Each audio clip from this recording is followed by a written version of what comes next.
One day, a young boy came home from school with a note for his mother, and he gave it to her with a smile and said, "My teacher gave me this paper and told me to give it only to you."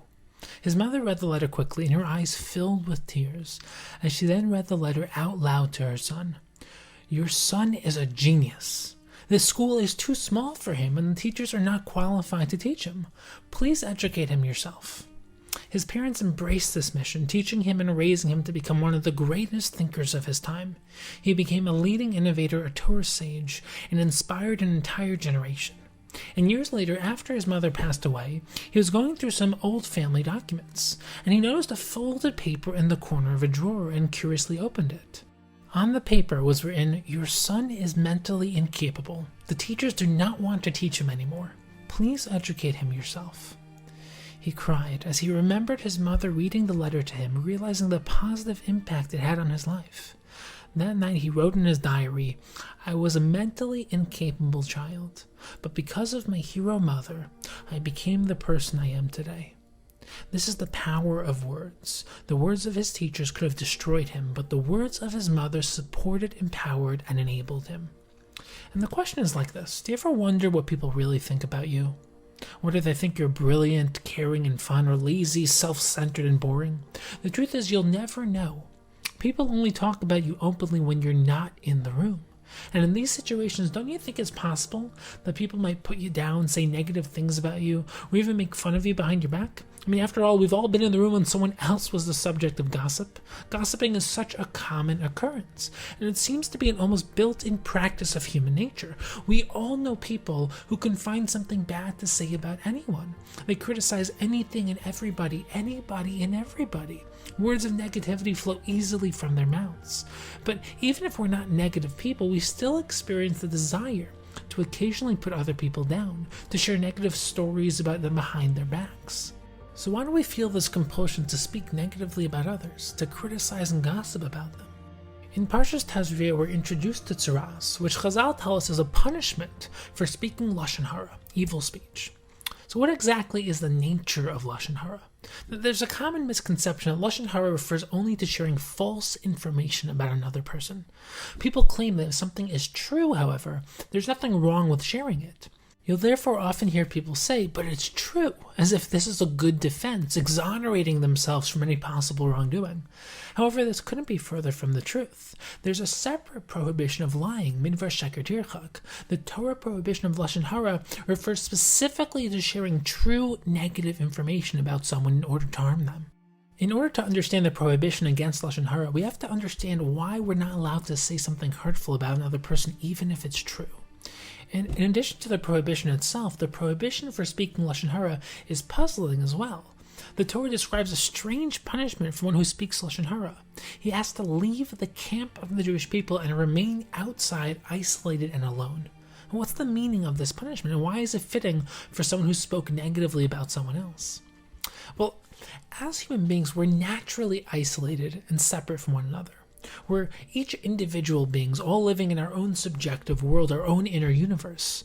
We'll never be able to experience life through someone else's perspective, only through our own inner consciousness. We have our own thoughts and feelings, things no one else can see.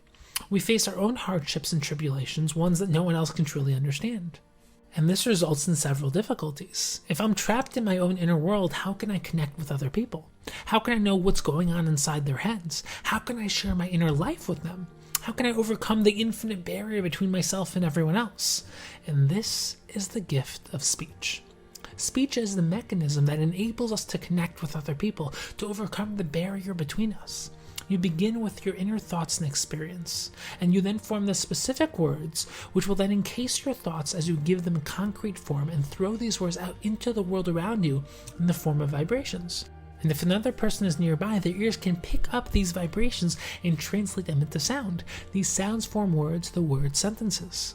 They must then keep track of all the different words and sentences, hold on to them, and bring them back from memory as they work to recreate a complete picture of everything you said. And amazingly, this person can now experience your inner world inside their own mind. They now contain a piece of you within themselves. The barrier between your worlds has been diminished.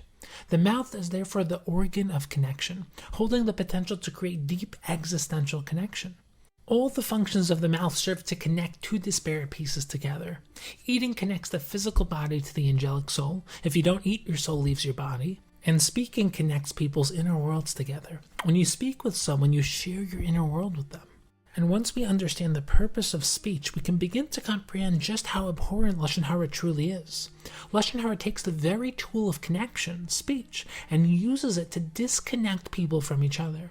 When you speak negatively about someone, you create a wall between the subject of your negativity and the person you're speaking with.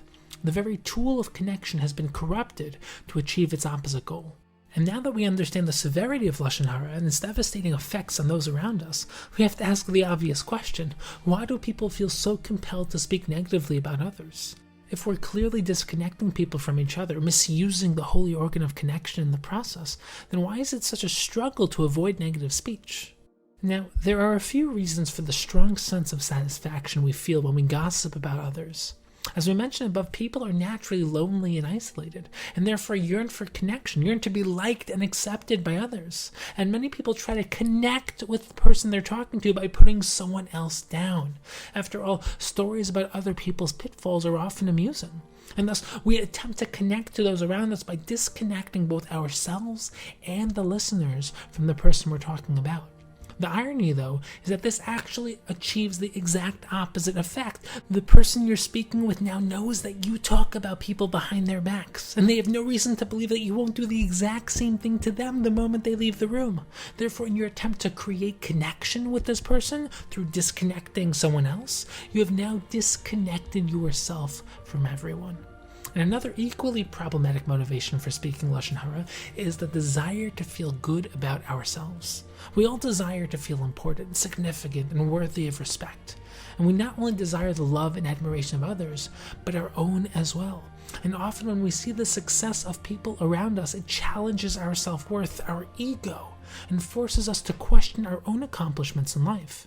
And the quick and easy fix to this problem is to speak Lashon Hara about anyone who challenges us, because if we tear them down and reduce the significance of their accomplishments, then our own worth is protected.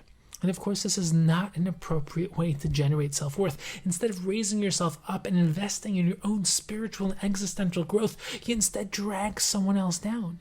In both scenarios, you appear to have achieved success, but only one is real, only one is genuine, and only one is lasting. When you put someone down, you may appear to have achieved success, but you really have gained nothing. You've only left with a fleeting false sense of ego, pervasive disconnect, and the resulting lack of personal growth. And we can now understand why the punishment for speaking Lashon Hara is temporary isolation. Because the person who spoke Lashon Hara disconnected people from each other, and as a result, he now becomes disconnected from everyone. He misused the organ which helps free one from the isolated prison of one's inner world, and as a result, he now becomes isolated in his own inner world, separated from everyone in his life, incapable of any communication and connection with the rest of Klal Yisrael. And this punishment is not only punitive in nature, it's reformative as well. This time in isolation gives him the opportunity to contemplate his past failures, helping him truly understand the pain of isolation and disconnect, and hopefully motivating him to create connection and harmony moving forward. And this is the power of speech. Speech is powerful. It's a tool of connection, communication, and expression. And you can tell a lot about someone by listening to what they talk about. As the saying goes, small minds discuss people, average minds discuss events, and great minds discuss ideas. Speech can be used to tear people apart, destroy relationships, and pass the time. But that's not the path to greatness. We can use speech to bridge the walls between us, to discuss the loftiest ideas and ideals of life, and to gain a higher sense of clarity and connection with both the people around us and our inner selves. When we speak, we share our souls with the universe, we express what we value, and in doing so, we also tell the world, this is how I use my gift of speech. May we be inspired to harness the full potential of our ability to speak, and use speech in order to build genuine connection, understanding, and oneness.